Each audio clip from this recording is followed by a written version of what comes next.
This is the Demystifying Mental Toughness podcast, hosted by David Charlton, and you're listening to this podcast to help you build your own mental toughness so that you can support other people or your clients better. Either way, you will learn more about developing this plastic personality trait that all but guarantees that you will perform better and lead a more prosperous life. Hi there, and welcome back to the Demystifying Mental Toughness podcast with your host, David Charlton. Today, as I alluded to last week, this episode will be a compilation episode where I share the best bits from a number of episodes that go back to 2023. In there, you're going to find lessons from the world of business, entrepreneurship, you've got lessons from the military, and there's some lovely takeaways that relate to mental health and to psychological well-being too. I sincerely hope that you go on to enjoy the episode. So I guess the thing is to understand what it is that you're shining the light on. I'm shining the light on people's purpose. I have that clarity with that. And I understand how Ikigai has helped me to become really clear on the value that I offer and the value I offer through my podcasting and through my coaching. And I guess it comes down to the core thing. Understanding why you're doing what you're doing and understanding that what you do each day matters and that what you do today is going to shape your future and what you do with others is going to shape the future for other people. So if you want to find fulfillment and purpose in life, it all comes down to that one sole thing, which is focus on why. Right, so I'm going to go for Mars bars. We'll start with Mars bars. Mars a day helps you work, rest and play. So some of you might be too young to remember that actually was an advert, but it was an advert for chocolate, Mars a day. And you know, for me, I love, you know, it's muddy feet and rosy cheeks for me. If I'm outdoors stomping around, getting some downtime, that is really, really supportive to me. So I guess what I'm saying is this is about nurturing your well-being. Right, it's something we all need, because if you really are in it for the long haul and you really want to thrive with your goals or with your life, you really, really need to take some time to nurture yourself. There's a lovely you can if you Google 5 steps to well-being, it's a linked to an NHS resource that talks about 5 different things you can do to nurture your well-being. They're very simple things. It's about taking time to learn, taking time to help others, taking time to be active, be in the outdoors, mindfulness. It's the things you might expect, but it's really, really nice. And what I would say to people is take some time.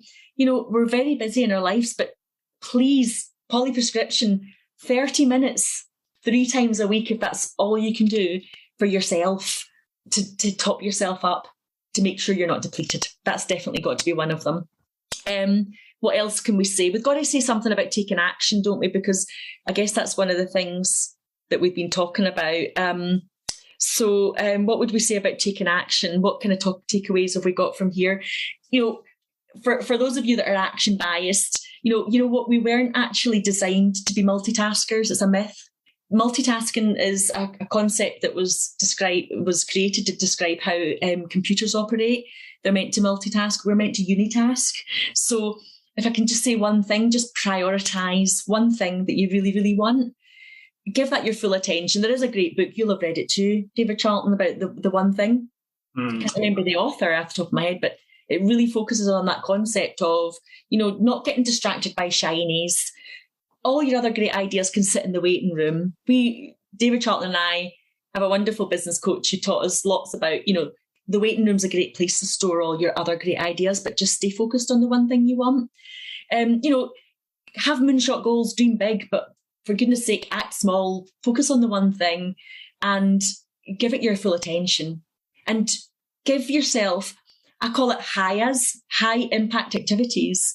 You know, 3 things that you can do in any one week that's going to help you get the most success towards that goal, that thing you want to achieve, that training you want to do.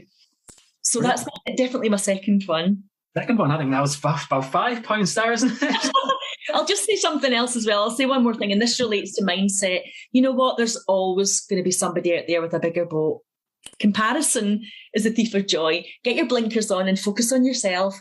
Focus on where you're at and your progress and your development. Focus on where you're at and the next thing you need to achieve, and just you let everybody else do what they're going to do. That's fine. It's good.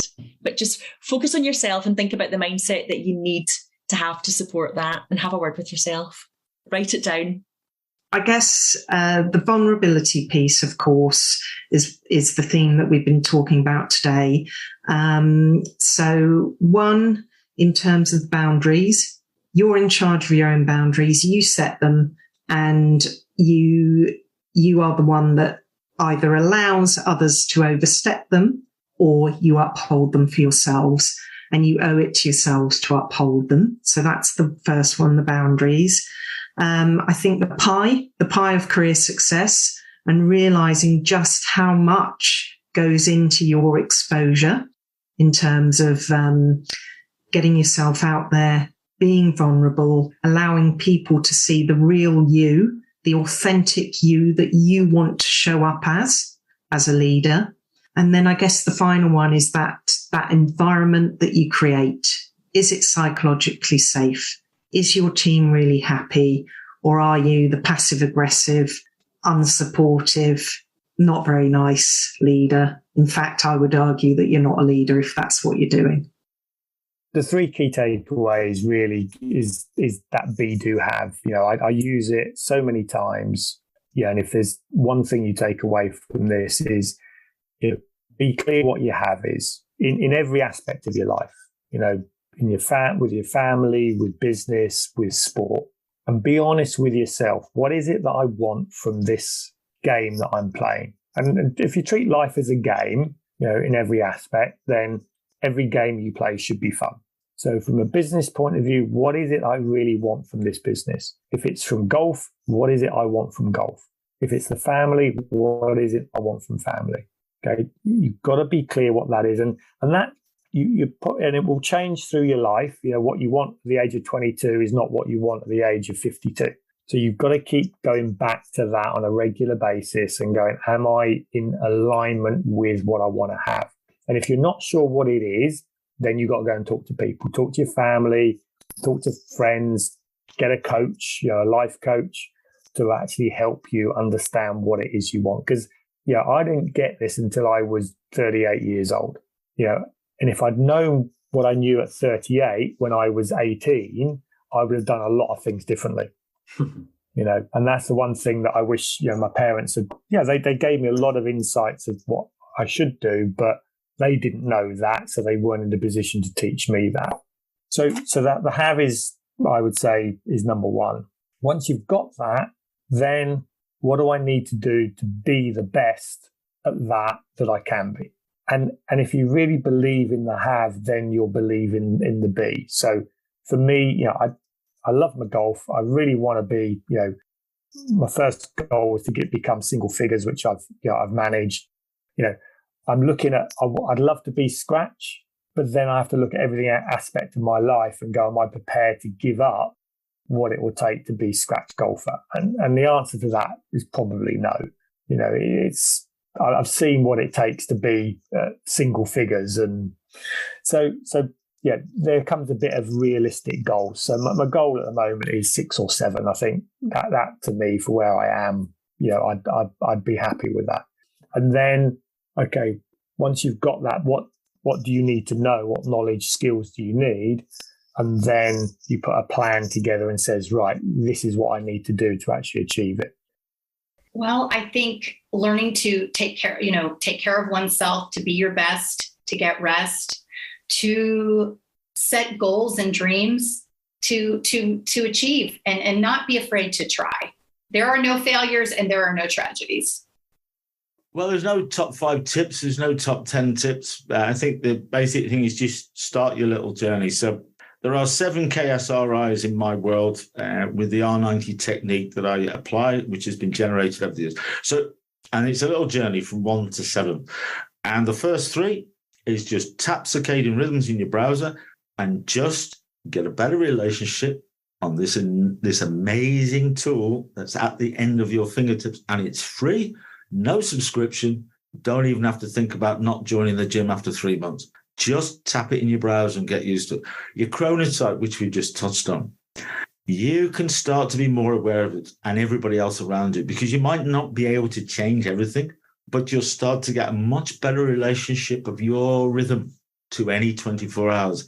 Absolutely key. You can't just jump in with some isolated solution. And number 3, which is the key one, sunrise, midday, sunset, 4 phases of the day. It's a rolling 24-hour process. So what you start with, which is key, is the anchor point to your day. We don't wake with the sunrise because we live in a seasonal dependent country. So you look at an anchor point to trigger this clock, right? And that is your most consistent wake time, your most consistent start. Me and you would probably pick 5:30, 6 o'clock, 6:30, 7 o'clock. If we took it 8 o'clock, that's like midday to us. A PM is the other way around. So pick your most consistent anchor point, right? Mine is 6:30.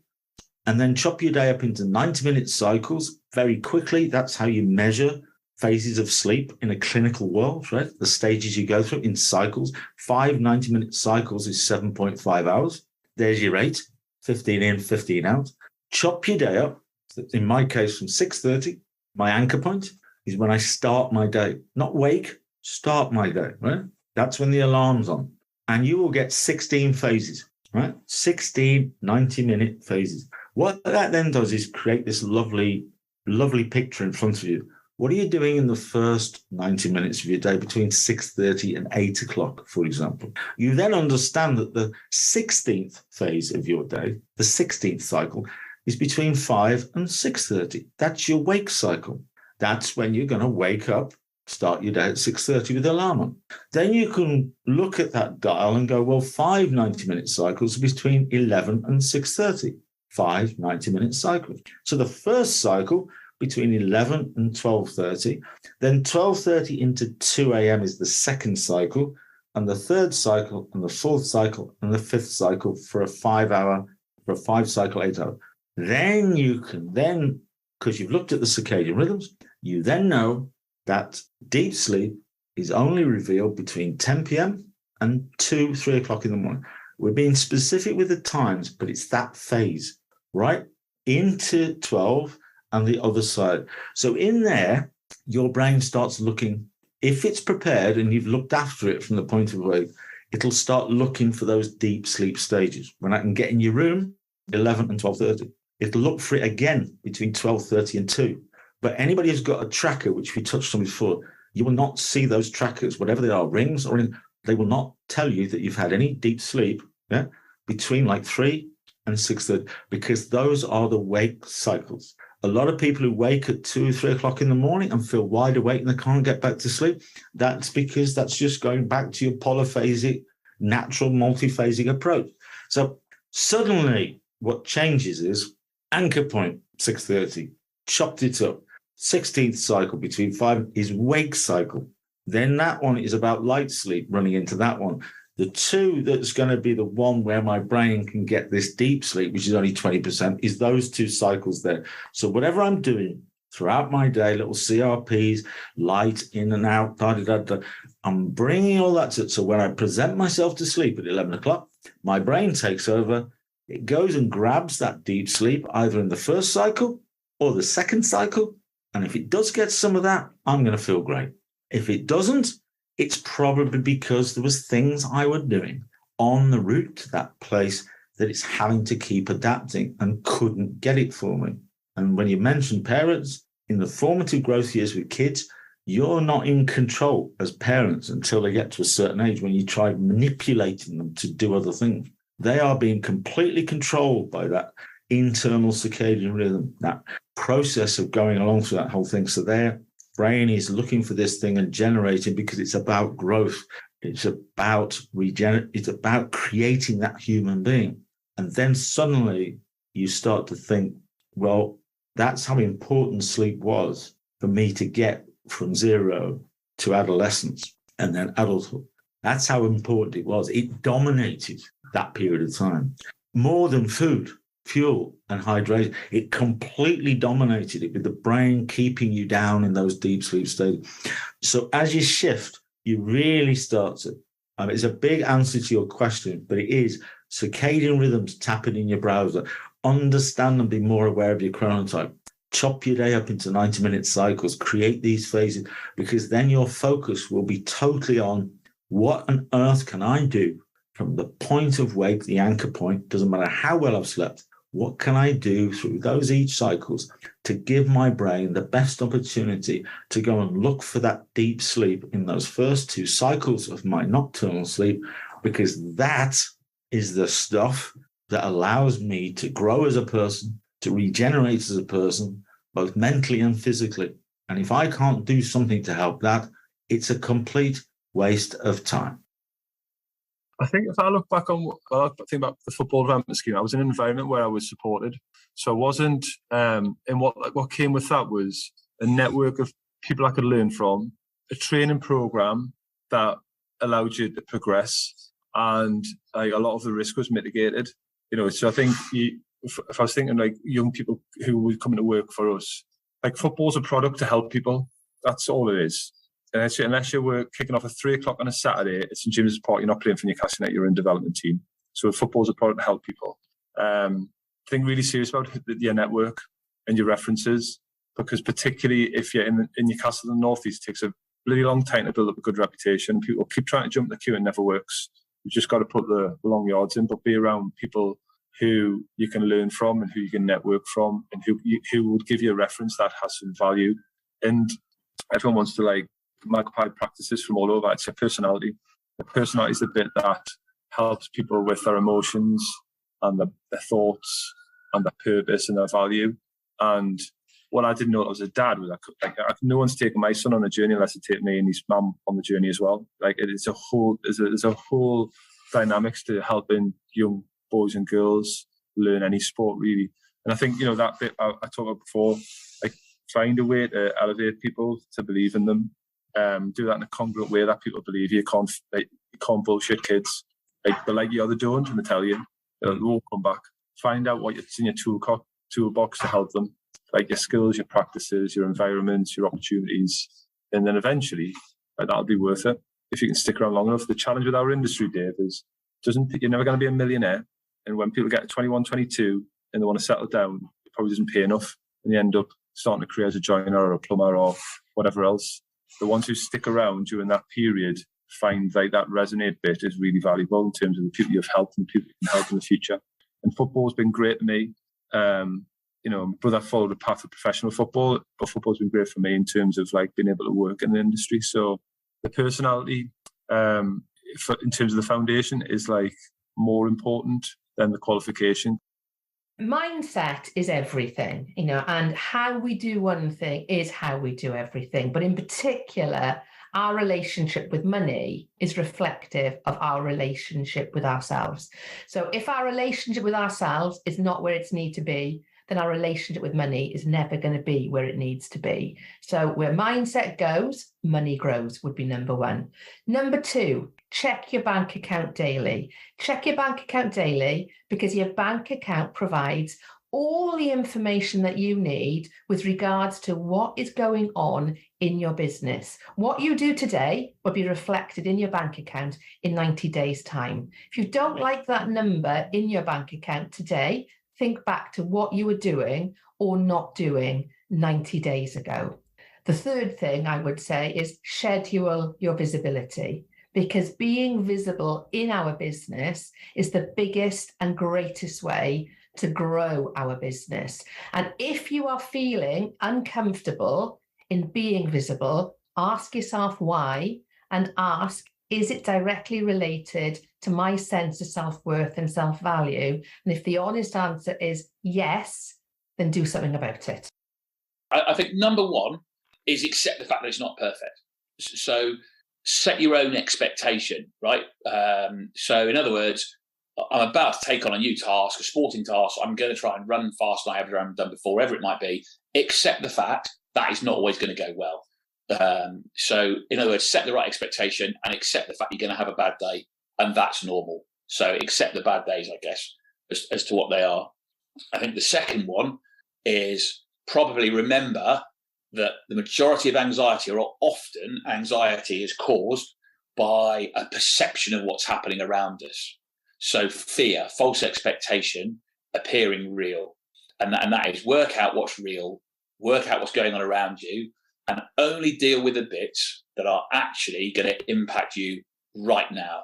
And then as that kind of pressure relieves, as that anxiety relieves, you will find that you have a bigger capacity to deal with stuff going forwards.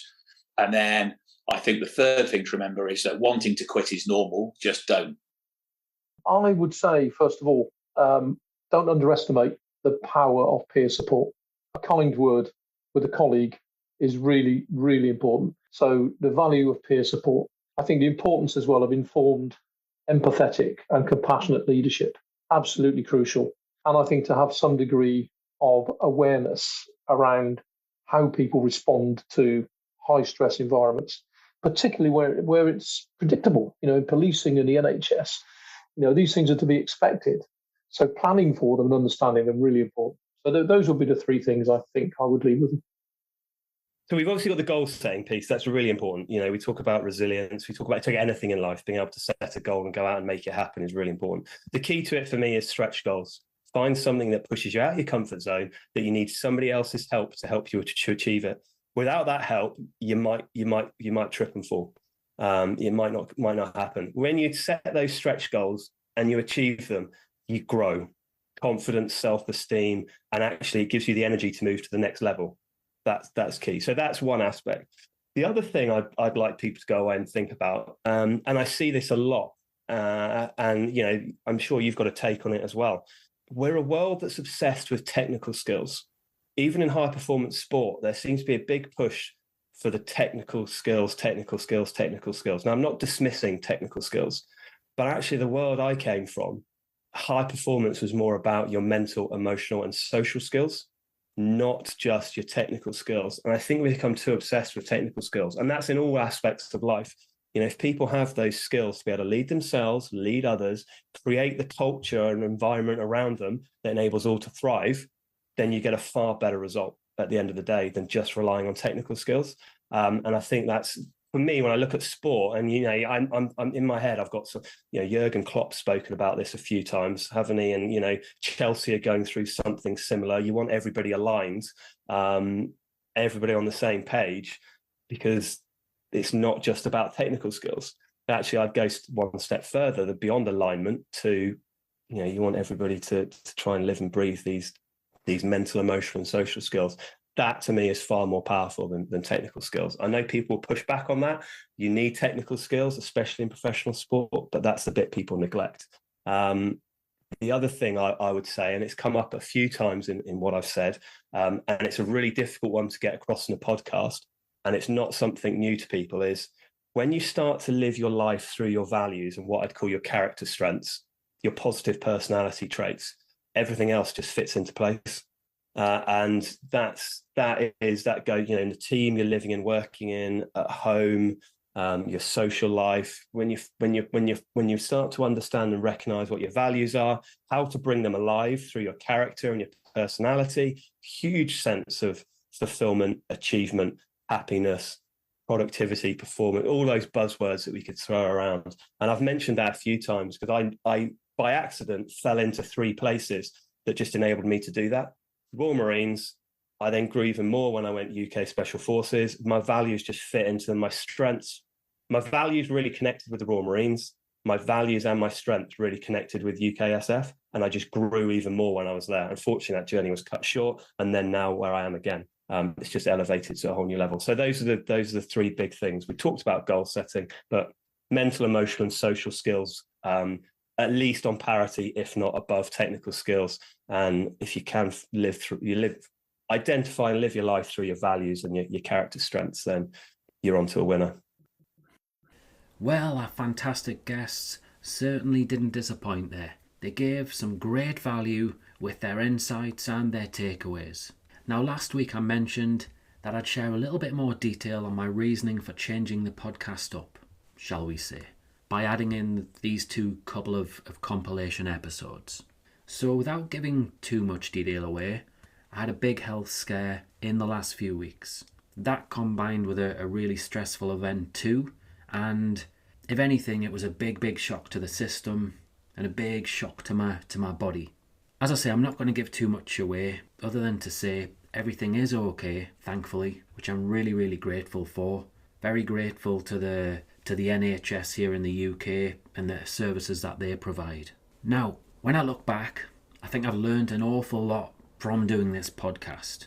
So naturally, what I ended up doing in the last week to 2 weeks since I got the good news that I had the all clear was to think about mental toughness. And it's fair to say I'm a committed man, a very committed man, you could say.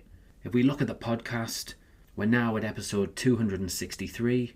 We're 4.5 years in, where I've never missed a week in putting a podcast episode out. And why I do that? It's to help people. It's to educate them. It's essentially to make a difference, a big difference in people's lives. Now, the podcast, yes, it's not one of the huge global podcasts that have got massive sponsorship deals. I don't pay for big name guests. So yeah, it's a relatively low budget podcast. However, the numbers do say that we've touched over 100,000 people's lives, and I've had many, many positive messages about the podcast and what it does deliver. So maybe down to that, I feel a sense of duty to keep going. But let's go back to commitment now. So yeah, I've created an awful lot of episodes now in the last 4.5 years. And commitment, it's a good skill to have. But there's a time and a place to say enough is enough. And there's a time to make a change. Hence why I shook the podcast up in the last 2 weeks with these compilation episodes. Now, what I've learned though about mental toughness and commitment is you can go on for too long. And I've questioned myself, if I'm honest, in relation to the podcast. Has it gone on too long, or am I giving good value? Now, this is not me saying this is the last episode of the podcast. Certainly not. My reason for shaking it up was about self-care. I've learned through this podcast that there are times when we have to back off for our own mental health and well-being. Now, for me, this year has been a particularly taxing year. We've had many, many challenges on a personal level at the start of the year and more recently. So, yeah, the time came for me just to back off a little bit and take it easier on myself. And on that note, I'm curious, what is it you do for yourself? How do you back off so that you can be the best version of yourself, whether it's being a husband, a wife, a father, a son, a brother, a sister? What is it you do for yourself? Because we all do need that. Do you ever neglect yourself in the busyness of life, or maybe in my case, serving other people, be it the podcast or with my sports psychology work? Please do give it some thought. Give it some thought if you overcommit on occasions. Could you become a better delegator, for example, and that would help you to reduce any stresses and additional pressures. Now this Friday, the 8th of November, the podcast will be released at about 7 a.m. and around about 2 hours after it's released, I'm going to be heading over to the Lake District.